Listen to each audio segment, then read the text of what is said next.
Hello, thank you for joining us. This is Nationwide. I'm Ruth Aguela. Donald Trump is at Washington, D.C. church ahead of his inauguration scheduled for 12 noon U.S. time. The ceremony, traditionally held outside the U.S. Capitol, has been moved indoors due to a forecast of freezing temperatures with a wind chill of minus 13 Celsius, 9 Fahrenheit. Reports said following the oath of office, Trump will address the nation. Later, he's expected to attend 3 inaugural balls in the evening. Ahead of Trump entering office, Joe Biden issues preemptive pardons for several figures threatened with criminal persecutions, including Dr. Anthony Fauci and officers who testified over the Capitol riot. In his final rally yesterday, Trump promised to sign a blitz of executive orders on his first day as president. The federal government of Nigeria has urged Israel and Gaza to ensure the full implementation of the second and third phases of the ceasefire agreement reached between the two countries. A statement by the Ministry of Foreign Affairs indicates that Nigeria's support for a two-state solution as a blueprint for a just and lasting peace for Palestine, Israel, and the entire region. Nigeria welcomes the prospects of the agreement offering an end to the appalling loss of civilian lives and human tragedy witnessed across Gaza over the last 15 months. This serves as a relief to the families of Israeli hostages held in Gaza, as well as some of the Palestinians detained in Israeli prisons, the statement added. Nigeria also welcomes the supply of much-needed aid and relief materials that the peace deal facilitates. It says the ceasefire agreement presents hope and compassion for the people of the region.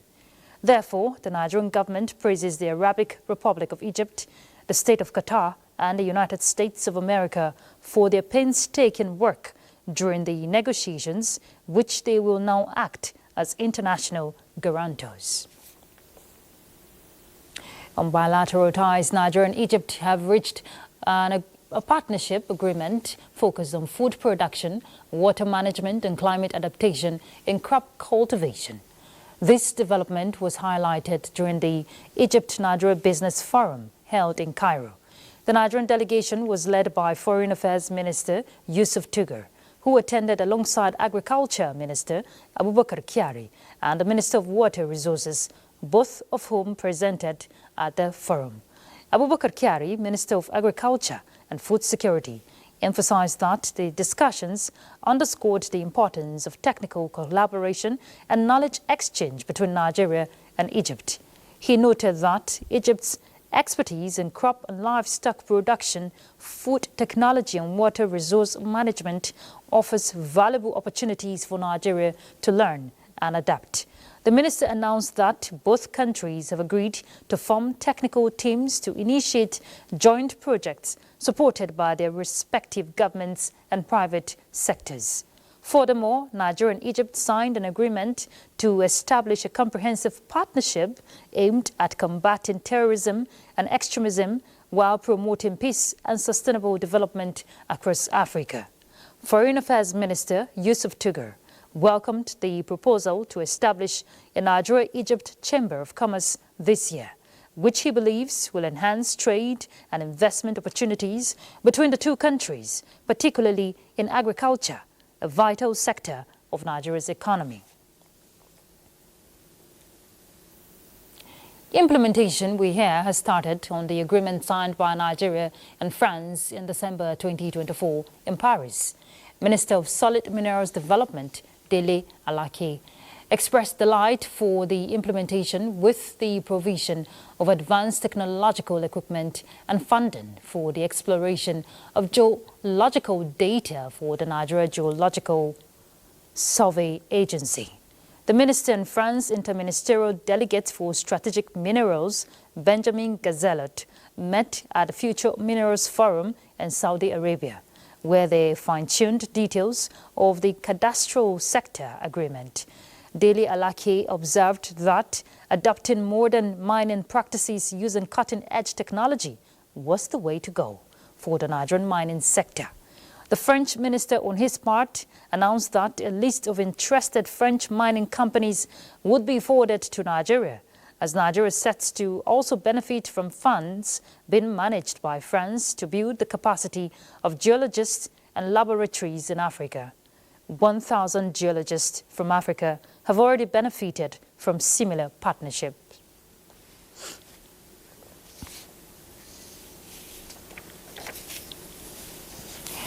The Nigeria Data Protection Commission has unveiled a national certification program for data protection officers in fulfillment of one of its key mandates of boosting the country's digital ecosystem. Ayo Deji Makinde reports that the training taking place in Abuja is expected to produce 100 globally certified data protection experts.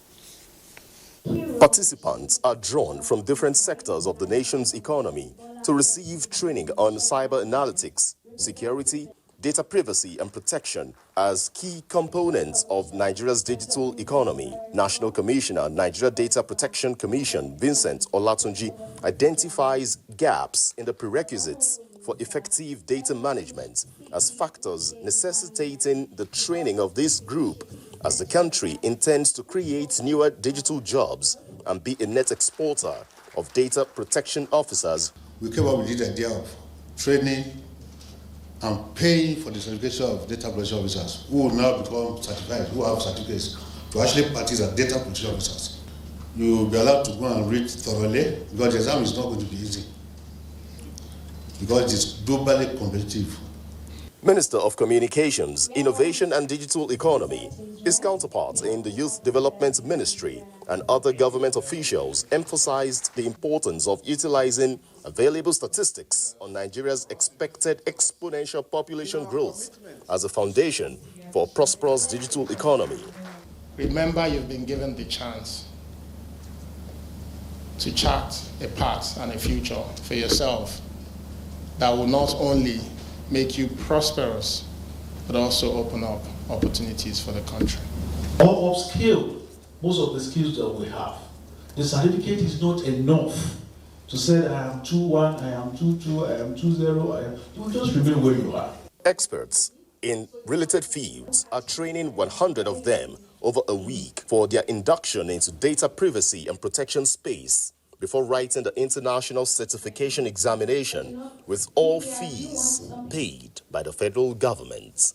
In Abuja, Ayo Deji, Makinde, NTA News. Few weeks into the year 2025, prices of food items were relatively low compared to what is obtained during preparation for Christmas and New Year celebrations. You recall, right?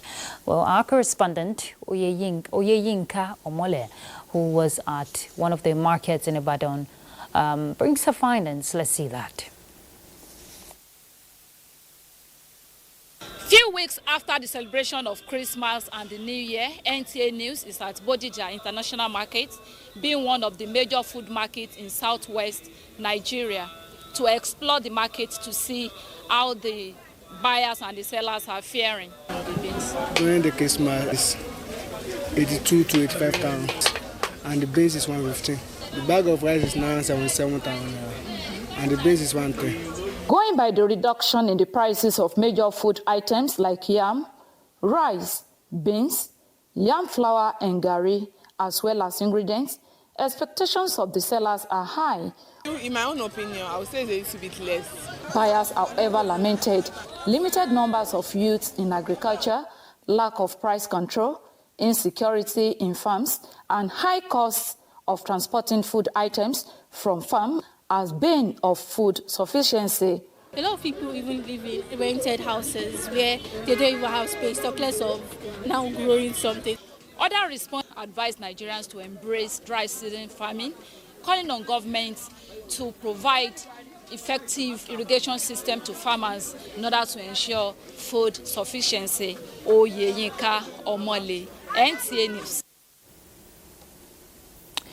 Well, if you've been visiting markets, which I'm sure you do, especially the women, you know the prices differ depending on your location across the country.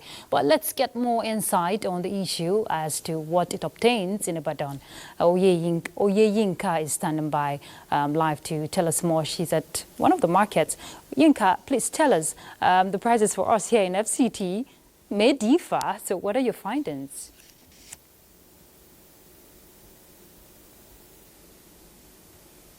Yes, thank you, Ruth, and welcome to Ibadan.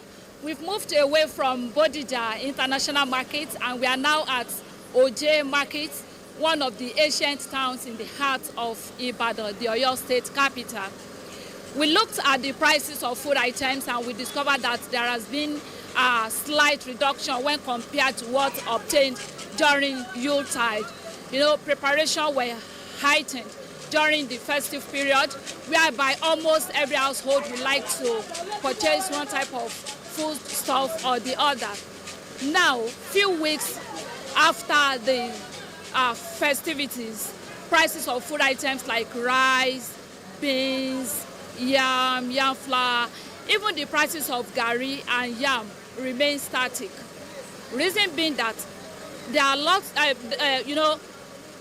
demand would determine the prices of goods, and the higher the demand, the higher the price. But in this case, the demand has reduced, whereby the supply still remains same, but the prices has to reduce. This incident is attributed to different initiatives, going by the latest from the federal government by distributing rice at half the market price, 40,000 naira for civil servants. I know at times the purchasing power is determined by what the civil servants are buying in the market, and going by what each civil servant are able to buy during that time, it has drastically reduced the patronage in the market. And you know, January being the type of month that it is, festivities are hereby reduced. And other initiatives of federal government, like involving youth in agriculture, has equally lent credence to food production in markets.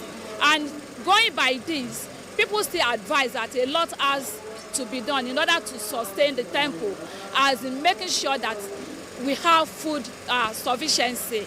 And some respondents who spoke without showing off on our camera advised dry season farming, whereby effective irrigation system is suggested to enable farmers to go into dry season farming, so that we can have food supply all year round. And equally, recently people are beginning to embrace backyard farming, which one can easily go to by getting sacks of cement or rice to cultivate vegetables like tomatoes and so on and so forth. Doing that, it will reduce the purchasing. I know you have a lot you want to say. Yinka, I know you have a lot you want to say, but you know, the end point is that when next anyone is visiting the market, if you're already in the market, just adjust your budget to fit into what you have in your pockets. Thank you so much, Yinka. And of course, you know, the VAT is one money that must be taken out anytime you buy something. It may not be in the market, which is why they said, understanding the key components of the proposed tax reform bills. Well, some guests on NTA's Good Morning Nigeria say, will make Nigerians realize the reform. which will proactively provide relief for individuals and businesses across the country. Well, the multiplicity of tax collection will be streamlined to ameliorate taxes currently imposed on low-income earners, as well as small companies and businesses. Lydia Sampson will tell us more. Outdated tax laws have been a big challenge for ease of doing business in Nigeria. These Gaston Good Morning Nigeria say, if not replaced with modern tax laws, can clog up the business environment and hinder economic growth. They reeled out how the tax reforms, if implemented, can genuinely be game-changing. These bills are not here to put more pressure, more burden on Nigeria, but to reduce the burdens they currently carry. Not just individual taxpayers, but also companies. That the government uses to achieve macroeconomic goals. One of which is, of course, to stimulate economic growth and development. You will also want to use tax to also stimulate employment. The controversy around VAT, the guests say, is premised on focusing only on Section 77, which deals with distribution, while neglecting Section 2212, which dwells on states of consumption. If the president was bold enough on the subsidy, is bold enough on this issue, then we must be ready to also join in supporting the president, because Nigeria is a federation. Because if one area collapses, it will affect the others. We have a very big population, 250 million people. Where are you going to get people employed? Where are you going to achieve the inclusive growth? Who is going to get the 1 million jobs that the president is looking for? So except you mainstream the interest of the sector in whatever reform you are making. Laudable as the tax reforms are, they want a reduction in company income tax to position Nigeria for competitiveness, stressing that the average company income tax in sub-Saharan Africa is 25% as against the 30% obtained in Nigeria. They suggest the need for sustained dialogue across the country for better understanding and tackling of areas considered as grey areas in the bills by some Nigerians. In Abuja, Lydia Sampson, NTA News. All right, our first stop will be Lagos, and Jennifer is already standing by to guide us. Hello, Jennifer.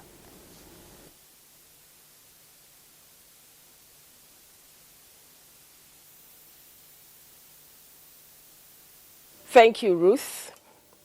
Now, self-discovery and development are essential requirements to maximize productivity at workplace. But for these to be accomplished, experts say a conducive environment is pivotal. Joel Popola takes a look at ways of enhancing productivity beyond remuneration. Agitation for improvement in welfare, especially salary increment, is a popular demand of Nigerian workers. But experts say an increase in productivity has to be a deliberate commitment workers have to prioritize to remain relevant in their respective organizations. Stakeholders believe that there are other factors that can trigger productivity beyond salary increase, such as capacity building initiatives and compliance to off-duty days. If you don't have the right attitude, you are bound to fail, and your employers will not get the best from you. You must have pride in what you are doing. If there's no pride in what you are doing, you are wasting your time. The worker should also engage in continuous development. It's very, very key, because if you don't develop yourself, the ability to contribute what's supposed to contribute to the industry where you are working may be limited.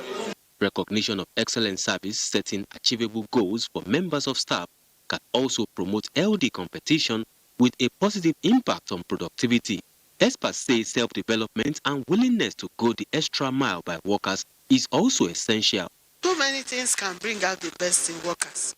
One, the handling of the workers by the managers of the organization. Two, the organization's openness. If you are not open, your workers, no matter what you tell them, they won't believe you. Experts are of a consensus that the employer has to have confidence in his workers' ability to give their best for the growth of the organization. In Lagos, Joel Bola, NTA News. And to mental health, Failure to always relieve the brain of any physical or mental activity by observing some needed rest may lead to serious health issues. This was the stance of medical expert Dr. Olugbenga Oweye while interacting with Bolaji Akim on rest and mental health. No matter what the schedule or task list may look like, resting and unplugging is vital to man's long-term health. The hustle and bustle of Lagos, coupled with the determination of people to meet economic challenges, have been attributed largely to lack of rest, while medical experts recommend that the body needs between 7 to 8 hours rest on a daily basis. For Christopher and some other Nigerians, observing this is difficult, if not impossible. Honestly, as a Lagosian, no time to rest. And that is basically because we work almost round the clock. You are talking about rest in an economy that is not favorable. Now, everybody is in the street to make money, to earn a living. Speaking on the dangers of not giving the body the needed rest, the medical director of Federal Neuropsychiatric Hospital, Yaba, Lagos, Dr. Olugbenga Oweye, says this can affect the ability to make right decisions, lead to depression, anxiety, and being addicted to drug and other dangerous effects. Where you don't take enough rest and you are continuously under stressful situation, there are some chemical hormone in the body that can be secreted, which we call cortisol. When this thing continue to increase in the body, there is possibility that the person may develop mental illness.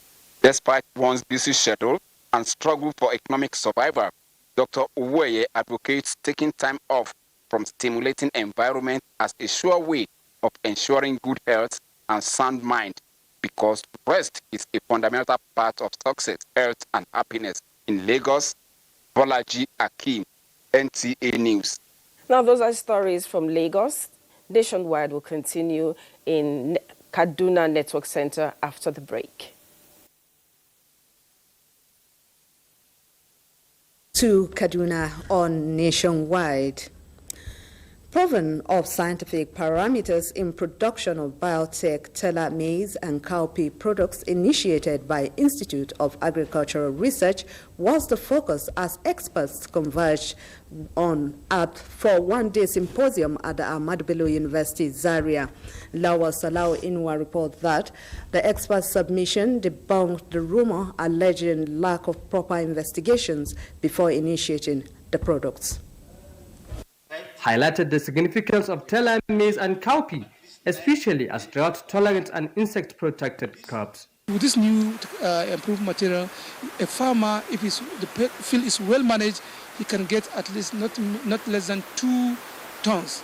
Not less than 2 tons. In a well managed, you can get even 2.5 tons per hectare. Within this new hybrid of maize, Nigerian farmers will get a lot from the current yield of less than 3 tons per hectare to 9 tons per hectare. The major concerns are issue of allergenicity, toxicity, the nutrient content of the product, and the substantial equivalence. Again, we have tested to see that they do not cause any allergenic reactions. This is part of the clarifications on dangerous poison of biotech teller maize and cowpea released by Institute of Agricultural Research early last year. It is also a platform where experts sensitize local farmers and other stakeholders concerning the issue arises, as well as immense benefits of biotechnology products. The event also featured questions and answers where stakeholders digest more in the impact of biotechnology in promoting Nigerian economy. Experts believe that if the biotechnology system is properly utilized, the importation of pest insecticides may reduce drastically. From Zaria, Lawal Sallo Inwa, NTA News. Away from agricultural matters, the efforts of the government in the fight against insurgency and banditry in the north has been recognized by stakeholders during the 2025 National Annual Gamji Memorial Conference held in Kaduna. Emphasis was also on imbibing the legacies of Sir Ahmadu Bello as the sure way to reviving the lost glory of the region. Suraj Abdullahi Hasmo intellectuals, academicians, and traditional rulers gathered to extol and glorify the enduring legacies of late Sir Ahmadu Bello, the first and the last premier of the Northern region. One after the other, the speakers highlighted Sardaula's role in shaping Nigeria's history and laying a foundation for the socio-economic development of the Northern region. The meaning of the word Sardaula simply means somebody who is the intellectual overseer, the intellectual reservoir, and the administrative machinery of the supreme ruler. Despite the fact that the Sardauna died 69 years ago, people generally clamor for the return of the ideals which he pursued vigorously. With the theme, Nigeria's leadership for national cohesion and stability under the contemporary governance, the conference was put together with the aim of promoting good governance and selfless service to humanity.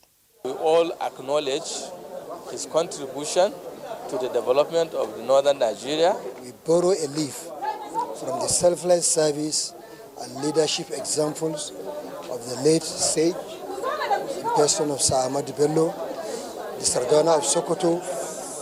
The annual Sir Ahmadu Bello Sardauna Memorial Conference remains a significant event held every year. In Kaduna, Suraj Abdullahi, NTA News. Suraj Abdullahi's report completes our package. From here, we'll head back to Abuja to join Ruth again for the continuation of Nationwide. Good evening, Ruth. Good evening, Salamatu. Good to see you. The National Emergency Management Agency, NEMA, has flagged off distribution of relief materials to victims of the tanker of last Saturday's explosion in Niger State. Abdullahi Suleiman Yaji reports that the other relevant organizations and people of vested interest have continued to provide support for the victims of the disaster who are currently at the Suleja General Hospital. Last Saturday's tragic tanker explosion that claimed about 100 lives, destroyed property worth millions of naira, left many with different degrees of burnt. These survivors with critical injuries are writhing in pain at the Suleja General Hospital, though with medical personnel working round the clock to save their lives. Record shows that of the about 43 people hospitalized, 8 are reported dead, a reality that has forced the medical director of the Suleja General Hospital, who spoke off camera, to seek urgent transfer of some victims to the Aminu Kano Teaching Hospital due to the severity of their injuries. Abdullahi Suleiman Iyaji, NTA News. Well, in line with the directive of President Bola Tinubu for the swift transfer of victims of the Suleja fuel tanker explosion to tertiary medical centers for enhanced medical attention, 20 patients have been admitted to Gwagwalada Specialist Hospital in Abuja, and 2 additional patients transferred to the Federal Medical Center, Jabi, Abuja. A statement by the Special Assistant on Media to the Minister of Information and National Orientation says all the patients were accompanied by a nurse and family members to the designated referral centers to ensure seamless care. The statement equally conveyed that the Niger State government has expressed gratitude to the federal government for its prompt and effective response to the unfortunate incident. The Federal Ministry of Information and National Orientation added that it will continue to monitor the situation closely and provide timely updates to Nigerians. In the same vein, the Northern senators have expressed deep sadness over the recent tragic petrol tanker explosion at Diko Junction. A statement by Chairman of the Forum, Senator Abdulaziz Yaradua, said the incident highlights the need for greater vigilance and enforcement of safety regulations across roads. The statement noted that the incident could have been avoided if the enforcement agencies had taken precautionary steps. The forum called on relevant agencies, including the Federal Road Safety Corps, to ensure that all tankers and heavy-duty vehicles are roadworthy and adhere to strict safety standards, as damage caused by such breakdowns is unacceptable and preventable. While condoling the victims' families, the forum urged Nigerians to refrain from scooping fuel in the event of such incidents, as it can have devastating consequences. All right, let's head to Ibadan to join Kemi to find out what's happening there. Kemi, good to see you. It's very good to see you too, Ruth, and warm welcome to Ibadan. Ogun State government is considering reintroducing capital punishment for suspects found guilty of heinous crimes such as ritual killings, cultism, and kidnapping. The State Attorney General and Commissioner for Justice, Oluwashina Ogungbade, SAN, disclosed these at an inspection of facilities at correctional centers across the state. Hakim Jimo reports. While decrying the increasing cases of ritual killings, cultism and kidnapping in Ogun State, the Attorney General and Commissioner for Justice, Oluwashina Ogungbade, SAN, assured that government is considering reintroducing capital punishment for suspects found guilty of heinous crimes after exhausting all lines of justice dispensation. The point that we are at now is one where we are looking seriously at following the law to its letter. If somebody has gone through the process, there has been a fair trial, he has exhausted his appeal, then we may begin to now, look seriously at implementing those judgments and hoping that it will serve as a deterrent. He blamed the increasing cases of crimes and criminalities in the society on erosion of family values. The problem is not really those who commit crimes. It is the support system that surrounds them. Except there is a total reappraisal of our value system, we may continue to have this problem. For the Attorney General, Ogun State government will continue to exercise its power of prerogative of mercy through routine decongestion of correctional centers across the state. In Abuja, Hakim Jimo, NTA News. And to some environmental reports, the dredging of Asa River in Ilori may have suffered another setback as there is no work currently going on in the area. This become worrisome for residents and environmental experts who believe that this is the right time to complete dredging before another rainy season sets in. Aisha Bokariaya tells us more. Asa River is the major river that supplies public water to residents of Ilorin, the Kwara State capital, and its environs. The loss usually incurred by the citizens is unquantifiable whenever the river overflows its banks, hence the decision to dredge the river by the federal government. The dredging, which has been on for about 13 years now, is in phases and waiting to be completed. It is a dry season, a supposedly perfect time for the dredging to be completed ahead of another wet weather. However, my visit to various dredging sites at Asa River revealed otherwise, as there was no single sign of ongoing work. This, to some residents, is worrisome given the volume of loss recorded annually due to flooding. I think government should quickly do something about it concerning the drainage so that water will flow and in fact it will enhance agriculture. Making it flow freely so that I can move to wherever I want to move to, and when there's a lot of rain there won't be flood, it can move easily, it won't overflow. An environmentalist, Isiaka Alamin, spoke on the implications of neglecting the Asa River dredging on the environment and the people. Water will overflow its banks when it is rainy season, and now that so many human activities, you see, are now taking place along the river bank, then it means it's going to be highly economically devastating. Heaps of sand and dirt have taken over some parts of the river, thereby increasing the possibility of flooding and other environmental hazards as soon as the rain begins to fall. Aisha Abubakar Yahaya, NTA News. And that's it on Nationwide from Ibadan. Nationwide will continue in Maiduguri after this time out. Do stay with us. We hope you're still on to Nationwide. On the Nigerian Television Authority, the news belt now continues in Maiduguri. Youths in Borno State have been advised to embrace digital literacy as a prerequisite to build a brighter future for themselves. Governor Zulum and development partners made the call during the official inauguration of the newly built ICT Center in Mungunu by the UNDP country representative LC Atafwa as part of their official engagement in the area. Here is Mohammed Guni with the rest of the story. All right, so this is commissioned now.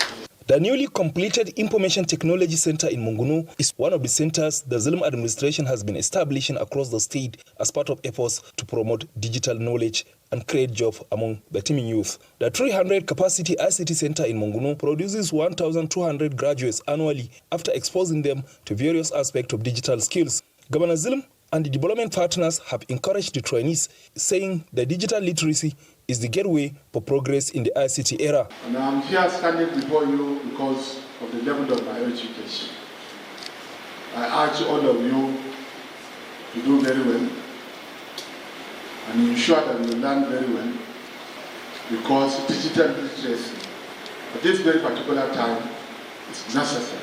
You can use this newly established ICT center. You can learn what it needs in the future for your lives. As the governor said, to become whatever you want to become, but the key to your bright future will be education. First of all, I want you to believe in yourself, that it is possible. I myself am a testimony. I grew up in Ghana, from the ghettos of Ghana, and today I'm a resident representative, so you can do it. Transformation is prerequisite for success in the future, so I wish you all the best. The present administration in Borno State has been implementing a wide range of policies and programs aimed at empowering youth, especially those who could not complete formal school training due to insurgency. In Maiduguri, Mohammed Goni, NTA News. Away from that now to tell you that building strong girls and encouraging creativity in children through creative art took center stage as Elizabeth Abdul Malik, a serving NYSC member, organized a back-to-school paint and sip event for adolescent girls and children at Maiduguri Capital School and NTA Maiduguri Network Center. Angarju Anagawa will now tell us more. The event was part of Elizabeth Abdul Malik's personal community development service project aimed at empowering the girl child through creative arts. Participants at Maiduguri Capital School were taught how to paint using a canvas, easel, paintbrush, and acrylic paint, with each girl taking the time to create beautiful artwork showcasing their creative abilities. The major aim of bringing girls is to expose them to art and to tell them that they can be anything they want to be and they can do anything they set their mind to. Elizabeth came to Borno. She came, she saw, she decided to give back. At the Nigerian Television Authority, NTA, however, the Sip and Paint event focused on children aimed at creating awareness on the importance of creative arts. The children explored their creative sides, producing unique paintings that showcase their artistic potential. NTA staff members were equally engaged, actively participating in the painting session and supporting the initiative. Their kids deserve to have the experience of knowing how to paint and generally experiencing this the painting, which is, as you said, therapeutic. Speaking at the event, Yuguda Abdullahi, the NYSC coordinator, and Tina Toro, a representative of the zonal director NTA, highlighted the impact of such initiatives in fostering creativity and broadening horizons for both children and adults. Participants expressed their appreciation for the event, describing it as both educative and entertaining. Many applauded the initiative for providing a platform to bond, learn, and explore artistic potentials. In Maiduguri, Angarju Anagawa, NTA News. Let us at this point return to Ruth in Abuja to enjoy the rest of the evening. Thank you, Abubakar. The Nigeria Police Force has recorded more results in its adoption of intelligence-driven approach to combating crime across the country. Force Police Relations Officer Olumiwa Adejobi says, on January 18, 2025, police operatives overpowered bandits in a forest in Kogi State, where a bandit was neutralized and 4 others arrested, with several ammunition recovered. Similarly, 7 suspected armed bandits were neutralized at Ruang Dorua village, Dusima local government area of Katsina State, while 109 livestock suspected to be rustled animals were recovered. In another development, operatives successfully rescued more than 207 abducted children from suspected traffickers and arrested a human trafficking syndicate in Ondo State.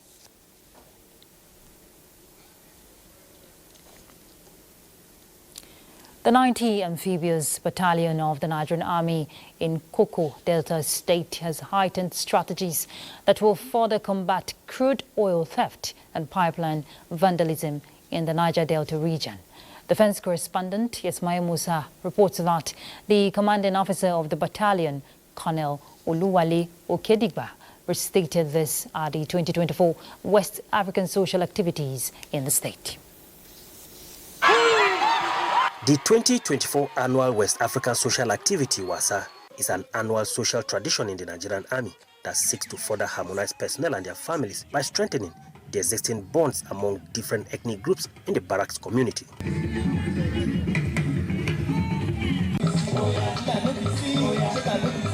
Devoid of the usual military regimentation, the platform is also an avenue to reward hard work and promote unity among officers and soldiers.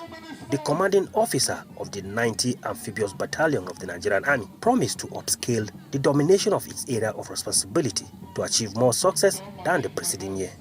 The year 2024 was a very successful year for us, operationally and administratively. In terms of strategizing on how to go about this year, we are going to sustain our efforts. Crude oil thieves, illegal oil bunkers, pipeline vandals, and other criminals have nowhere to hide in the year 2025.